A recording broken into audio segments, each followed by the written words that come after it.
An arrest in the case of a missing Joplin girl who was found in Wisconsin. Crawford County health officers and the Pittsburgh Area Chamber of Commerce held a Facebook Live today to address COVID-19 concerns among the local business community. I was at that meeting and I've got details coming up. The 4 states' most watched news starts now. A senior administration official tells CBS News the president might not concede the election if Joe Biden declares victory. The race for the White House hinges on just a handful of states where the ballot counting continues tonight. Natalie Brand is in Washington with more. In his first address since election night, the president took no questions, but again made false claims about mail-in ballots, and he alleged voter fraud without giving evidence. If you count the legal votes, I easily win.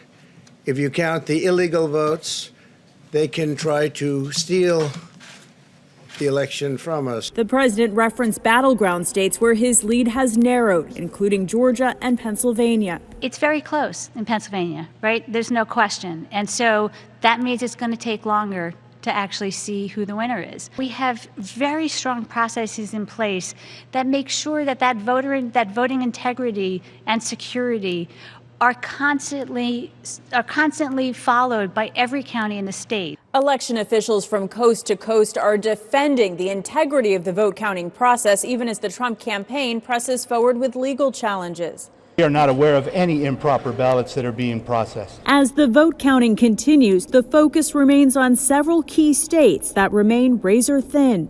Democratic challenger Joe Biden called a news conference earlier to call for every vote to be counted, but expressed continued confidence in the eventual outcome. We have no doubt that when the count is finished, Senator Harris and I will be declared the winners. A Biden campaign official called the president's comments Thursday night desperate and baseless. Natalie Brand, CBS News, Washington. A Georgia court dismissed a Trump campaign lawsuit over absentee ballots, and in Michigan, a judge denied the campaign's request to halt ballot counting. For a lot of people, the election has added more stress to an already stressful year. Experts say this isn't the first election they've seen stressed or even grieving people. Nathan Honeycutt with the Ozark Center's New Directions office says they saw it during both of President Obama's terms and when President Trump was first elected in 2016. Honeycutt has some advice on how to handle stress and grief in this election cycle. Remember, take a deep breath. We can control ourselves. We can't control other people or other things or other outcomes. It is what it is. It will be what it is. And my world becomes more about accepting what is than trying to alter or change what is. Honeycutt says it's also good to vent on occasion, and he suggests finding a group of like-minded friends or family you can express your concerns to freely. Police in Wisconsin make an arrest in connection with a Joplin missing person case. Police in the city of Oconomowoc, Wisconsin, say they've arrested a 19-year-old man in connection with the Leora Hardy case. 14-year-old Hardy had been missing since September 17th. They say the 19-year-old man traveled to Joplin in September to pick up Hardy, then drove back to Wisconsin. Charges against that 19-year-old could be filed soon, they say. Hardy was brought back to Joplin and reunited with her family on Tuesday. The Joplin chapter of the Rise Coalition paid for her plane ticket back.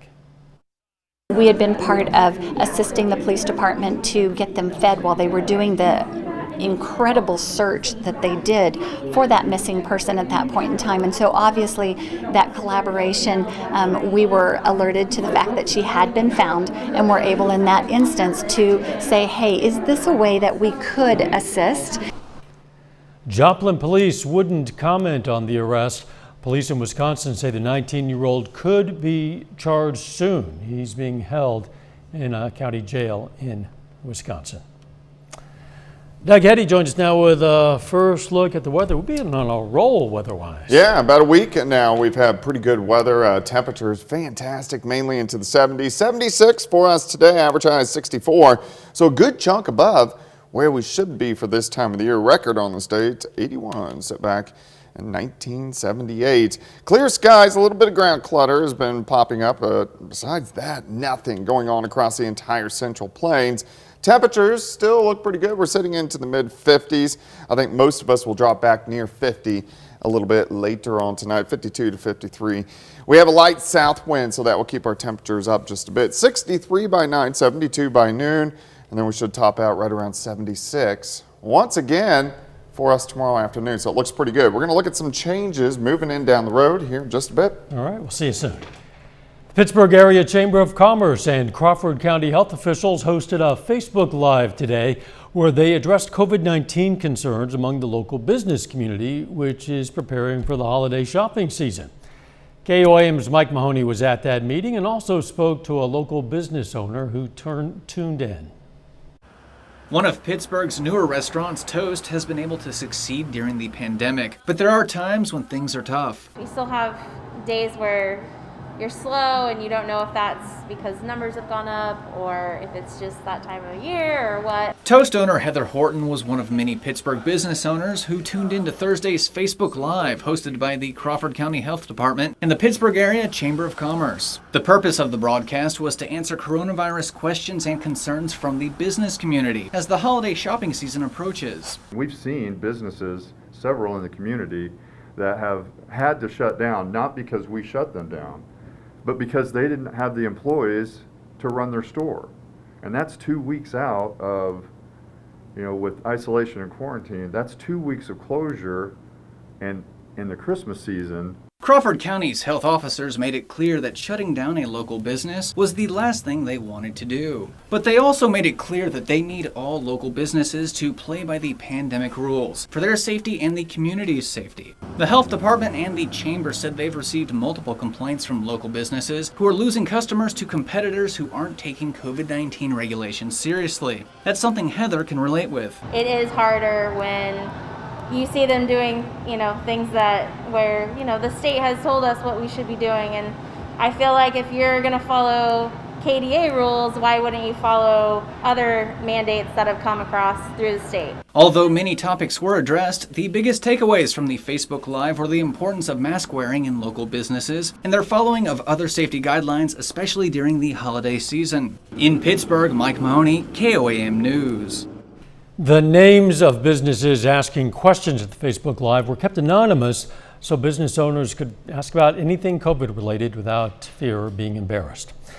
The Jasper County Health Department is reporting 2 more COVID-19 deaths. The patients were a man in his 70s and a woman in her 80s. This brings the total number of deaths in Jasper County to 61. The Joplin Health Department is reporting its 38th COVID-19 related death. They say it was a 56-year-old man. Missouri customers of Spire Natural Gas Company who've struggled to keep up with the bills during this pandemic have a couple of new payment options. Spire is offering up to $400 in assistance for customers who've lost jobs or income and have an outstanding balance on their account. Spire will begin accepting applications for that program on Monday. Also, in addition to its existing 12-month payment plan option, Spire now offers an 18-month payment plan for customers impacted by the pandemic. Customers can enroll by paying 10% of their past due balance. You can find more information on the Spire programs at KOAMNewsNow.com. Licensed child care providers in Kansas can apply for new grant money. Funds can be used for supplies or to make adaptations to home or center-based facilities. The state is expecting to provide a total of $3.5 million in grant money. Still ahead, the mother of a Springfield man shot and killed by a DEA agent says he was innocent and she wants answers. And later, we'll hear from the Pitt State Guerrillas as they prepare for Missouri Western. The mother of a Springfield, Missouri man killed by a federal agent this week is speaking out. 25-year-old Caleb Slay died in his front yard Monday after a drug enforcement officer shot him. His mother says her son was a victim and that his death was senseless. Nikki Ogle reports. My son was in his front yard minding his own business, and this didn't have to happen. Tina Richardson sits where her son, Caleb Slay, took his last breath Monday night. His pool of blood was a perfect heart on the ground, an absolute perfect heart. You couldn't have drawn it any better. So the family covered it up with dirt while their own hearts were breaking in hopes of keeping it safe as long as they can. My son Caleb is the most kind and generous person you will ever meet. He loved to make you laugh. He loved to be the shoulder for you to cry on. Richardson says Caleb played varsity football at Kickapoo High School and was a cheerleader for Missouri State University. She says he worked security at Zan nightclub for 7 years and at one point considered becoming a police officer. Caleb was not a criminal. Caleb was a law-abiding citizen. She says what police say happened Monday tells a different story. According to the Drug Enforcement Administration, special agents were conducting surveillance. They approached an individual who they believed was committing a crime. During the conversation between the agents and that person, the DEA says a second person, later identified as Caleb Slay, approached the agents. They say a fight started and Caleb was shot. What I want everyone to understand is he is a victim. He is not a suspect. Richardson says she knows the truth and is prepared to fight for justice. The family has hired attorneys who focus on personal injury and wrongful death lawsuits. I would love to tell everybody what really happened. I would love to tell you the details, but unfortunately, in order to get justice for Caleb, I cannot tell anything. Until that day comes, this mother's message to her son is simple. I will be your voice. We got you. Go rest. It's okay. A vigil for Slay will be held on Saturday afternoon. Springfield police are investigating that shooting. Anyone with information is asked to call Springfield Police or Crime Stoppers. A little bit later on KOAM News at 10, how four-staters fear at a spook house is providing others with food. Plus, we've had great temperatures over the past several days. Are they going to be sticking around? We're going to look at that coming up.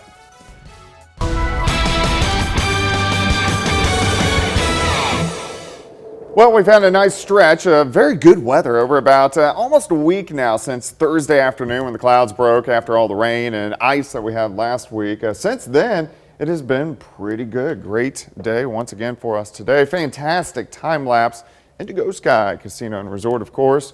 Indigo, just outside of Seneca, Missouri, but you can see pretty much crystal clear blue skies throughout the daytime hours for us today. All right, temps, the past several days, we've been into the 70s. We dropped back lower 50s last night, right back up into the mid, if not upper 70s, 4 highs for us during the daytime hours today. 55 is where we stand right now. I don't think we're going to drop much more. Our dew point's 51, which is going to come up just a bit. So we are going to have pretty thick dew across the region, and our temperatures are going to hold steady at about 53 or 54 throughout the overnight hours. CJ 55, 58 in Neosho, Carthage at 56. We have 55 in Miami. Pittsburgh, a hair cooler at about 51, but most of us across the entire 4-state area in that 50 to about 55 degree range. So it looks good for us tonight, and really the entire Central Plains. Nobody's too cold, nobody's too hot. We're going to continue to have pretty good temps, at least over the next few days. South winds kind of keeping our temps up just a little bit. These are light south wind at about 5 upwards to about 10 miles per hour. But in general, it looks pretty good across the region. Those winds are going to increase a bit over the next couple days. Clear skies, nothing going on here across the entire Central Plains. A few little clouds just to our north, but our next storm system is kind of brewing out across the Pacific Northwest, and eventually this system will start to affect us late Sunday and then into early next week. Plus we have Ada, which is centered right across the southern parts of the Caribbean. This, well, eventually tropical storm will lift north toward Florida, but some of that tropical moisture will kind of evac north into that next storm system, giving us a little bit better chances for rain. All right, it's nice and quiet for us tonight. We're going to drop back 52, 53, 54 degrees. We'll have that light southerly wind. Plenty of sunshine once again for us tomorrow. We're going to go into the mid 70s, very similar to what we have seen over the past couple days. 54 to start, 70 by noon, high temp 76. We're going to have a light south wind at about 5 to 10. Let's go through the evening to about high school football time, about the middle of the games. see most of us sitting into lower 60s, so fairly comfortable. It's going to be dry. Eventually, we'll drop back. Lower 50s once again for us tomorrow night. Then Saturday looks great. Plenty of sunshine as we go into the mid-70s once again. So let's go down the road. Here's our next storm system. We're looking at Saturday. Let's go into Sunday, kind of brewing out across the western third of the country. Some rain gets in here on Monday into Tuesday, and then this system passes by. We get a break Wednesday. Another system drops in by Thursday. So our pattern does start to pick back up a little bit for us next week, which by then we're going to need the rain. 76 for us tomorrow, 72 Saturday, 75 on Sunday. So the weekend looks fantastic. A little bit cooler with this next system by the middle of next week. Got to enjoy this mild weather while it's here. Yeah, 70s, they never last very long. Not in November. Thanks, Doug. Halloween Fright did some good this year. Wolfman's House of Screams today donated $300 in canned goods to Crosslines Ministry in Joplin. The haunted house raised the money during the Halloween season. The money was raised in honor of Spencer Nicodemus, who died in an accident at Joplin High School. Nicodemus had volunteered at Wolfman's and Crosslines. Every year before Memorial Day and Veterans Day, Bill Muse, the owner of Muse Masonry, installs new pavers honoring 4 state veterans at the memorial on the PSU campus. This year, of course, is no different, except for one big thing. This year, Muse, a U.S. Army veteran, installed a paver bearing his own name. He also installed 3 others for a World War I veteran, a World War II veteran, and a veteran who served in the 1980s. He seems to be most proud of those and the others. Guys that come down here and they'll all but have tears in their eyes when they'll find theirs, or they'll see one of their buddies, and they always have a story to go with it. So, yeah, it's makes you feel good. They're back here to look at it and see theirs. They'll be here forever. It's a beautiful memorial. If you haven't seen it yet, you really should. Veterans Day is next Wednesday, the 11th. Still ahead, preparing for the field, the Pitt State Gorillas are getting ready for their second game of the season as they look to bounce back from a loss. And the Kansas City Chiefs are carrying the momentum of a win into their matchup with the Panthers.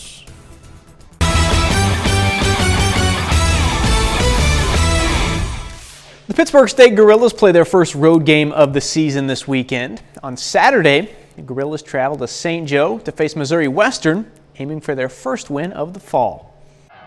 The Pittsburgh State Gorillas finally have some game film to look at. It allows you to identify the things that certainly got exposed on Saturday. Allows us to really regroup. Pitt State dropped its fall opener 31-26 to Nebraska Kearney on Saturday. In that football game against Kearney, you have to be very assignment sound defensively to be able to stop the run game that they presented. You know, obviously it hurts losing any game, especially one like that.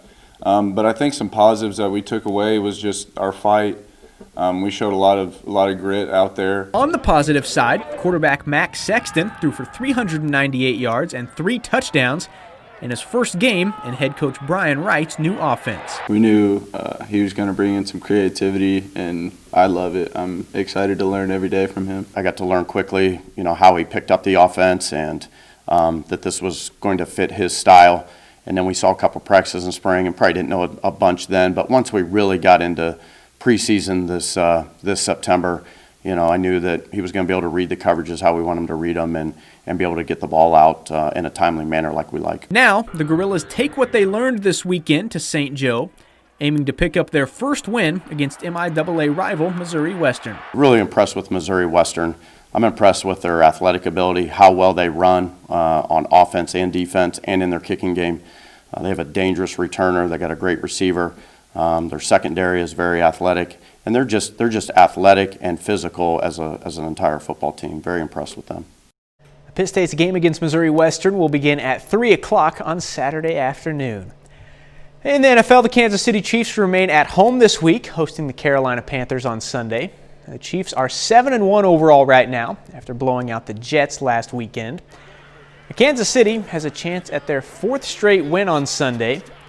The Panthers, 3-5, but they do get some good news this week. After missing the last 6 weeks, running back Christian McCaffrey is on track to return Sunday to face the Chiefs. Yeah, I mean, he's a guy that can do it all. I mean, he can catch the ball just as well as he runs the ball, and he runs the ball well. So he's someone that can really is a mismatch for defenses. He can run the ball between the tackles. He can have speed to beat on to win on the outside, and he can run routes just like a receiver. So a talented guy, and I'm excited to get to watch him play. That's a look at sports. We're back with more news after this. Take time now to honor a local veteran, Staff Sergeant Mike Brooks. The Nevada, Missouri native served in the U.S. Air Force, and we are proud to salute Staff Sergeant Mike Brooks. He's tonight's four-state hero. 3 iconic toys have been inducted into the Toy Hall of Fame, and the winners are, first, Baby Nancy, the first black doll to have an afro and dark skin. The groundbreaking doll was launched nationwide in 1968. Toy is credited with making cultural and commercial breakthroughs in the U.S. Sidewalk chalk was also inducted, and last but not least, Jenga. According to the manufacturer, the wooden block game was created in Ghana in the 1970s. Jenga, simple concept, great game.